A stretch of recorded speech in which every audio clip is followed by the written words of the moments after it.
Good morning, students. Good morning, Teacher Ben. Okay, so we are all gathered here this very moment of time in the morning because I will teach you with regards of the financial literacy. Okay, so please bear with me and listen very well because I will tackle the followings involved in this discussion. So kinahanglan maminaw mong tarong, then apply it in your life, not just discussion lang but apply in your life as in reality, sa realidad i-apply siya.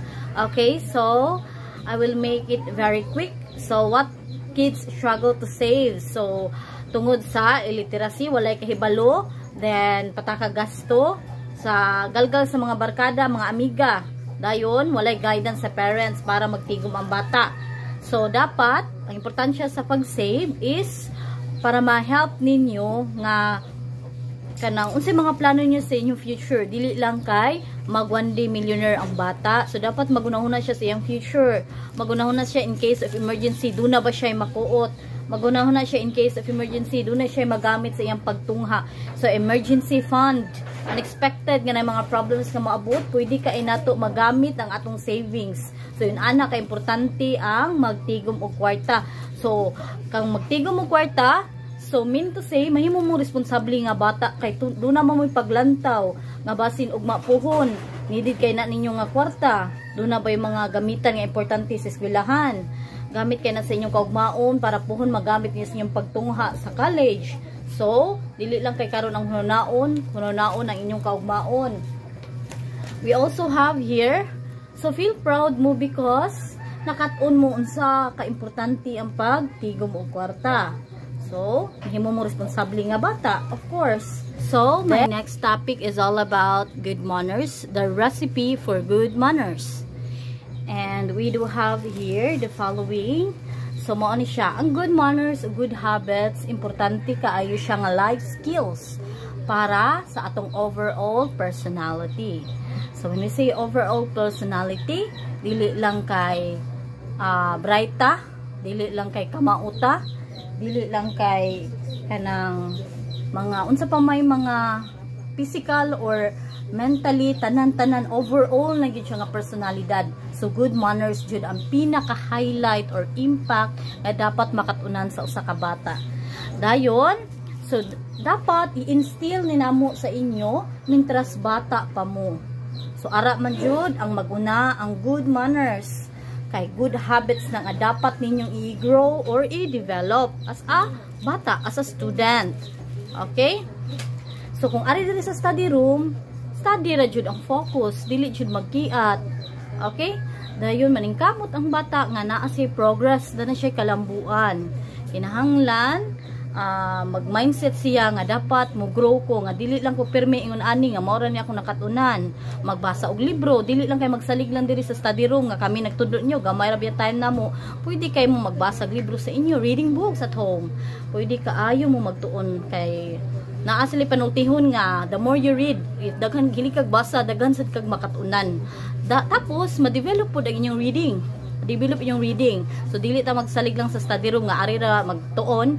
Aside from that, pwede kayo mo magtuon sa inyo by reading books. Dako ka na siyang impact. Daghan kayo mga words nga makatunan aside from dire sa among gitudlo. So saying polite words, of course, dili na iglaan. So another topic is all about the fire extinguisher. So as you can see, dapat dili ta maratol. In case of emergency, dili na to matagaan unsay mga dagan sa panahon. So dapat sama sa sundaw ang estudyante sad kanang sitaw gana andam pirme. Dili mag kanang practical thinking, good mindset. So dapat ma-aware jud ta unsa ka risgo ang panahon karon sa mga init kaayo ang panahon. So ang atong fire extinguisher is accessible kaayo naa diri sa atong study room. In case of emergency, pwede kayo nato magamit. So as you can see, naay pin diri. Pwede na kayo nato hulbuton, then i-press ni siya diri. Okay, then ang kining nozzle ipatungod jud og ipunteriya og asa dapit ang kayo. So mindset students ha, dili dapat maratol. Okay? So dapat magmaabtikon. Nag-extra? So dili dapat kanang ratol-ratol, mainsid dayon mo in case of emergency diri sa atong area. Dili lang ka sa study room ni ha. Diri sa atong area magamit ni nato simbako in town palayo. Okay? So init ang panahon karon, wag mi abtikon, but mas maayo nga kanang sana prevention gyud. Prevention meaning to say sa inyong balay dapat namoy mga intact tubig. Dapat dili pataka o gamit og mga puspuro nga dagkutan, mga kandila nga pambiyaan. So be responsible. Okay?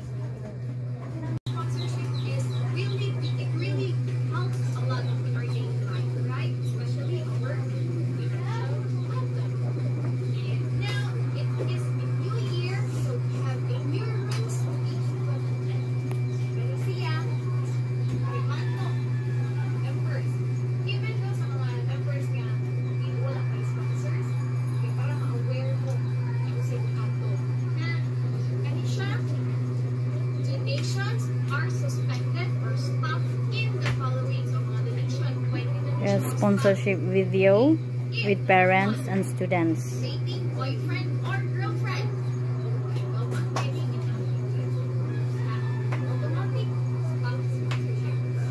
Okay?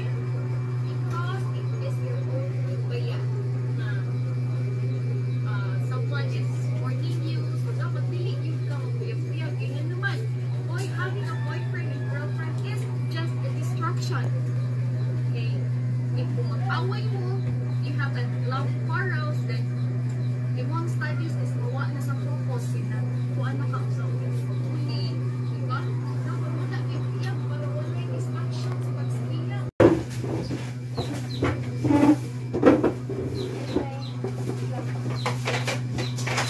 Today we will having a clean out drive in our study room together with the students.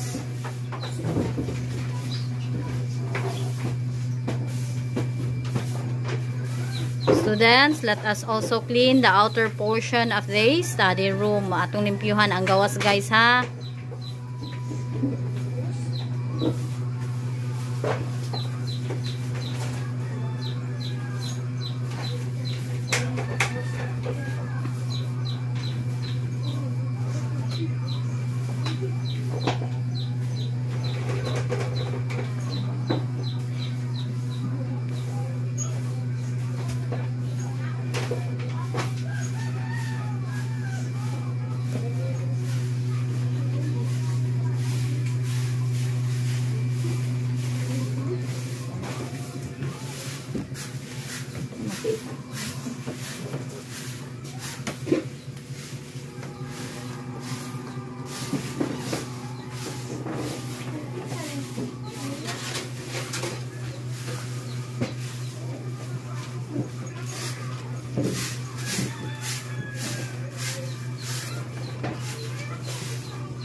with the